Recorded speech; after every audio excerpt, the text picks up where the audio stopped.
ಸರ್ಕಾರಕ್ಕೆ ನಾವು ಕೃತಜ್ಞತೆಗಳನ್ನು ಹೇಳ್ತೇವೆ, ಅದರಲ್ಲಿ ಎರಡು ಮಾತಿಲ್ಲ.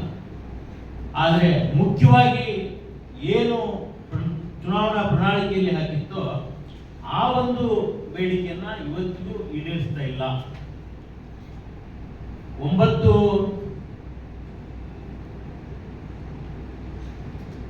9ನೇ ತಿಂಗಳ ನಾವು ಮುಖ್ಯಮಂತ್ರಿಗಳಿಗೆ ಮನವಿ ಕೊಟ್ಟಿದ್ದೇವೆ 2023ರಲ್ಲಿ. 24 ಜನವರಿ 2024 ಮನವಿ ಕೊಟ್ಟಿದ್ದೇವೆ. 2-3 ಸಲ ಮನವಿ ಕೊಟ್ಟು 2 ಸಲ ಕಾರ್ಮಿಕ ಸಂಘಟನೆಗಳ ಸಭೆಯನ್ನು ಕರೆದಿದ್ದಾರೆ, ಮಾಡುವುದಾಗಿ ಭರವಸೆ ಕೊಟ್ಟಿದ್ದಾರೆ.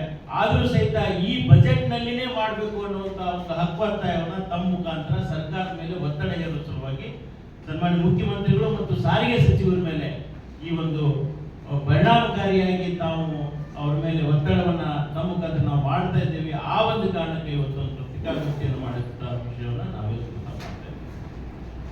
ಬಹುಶಃ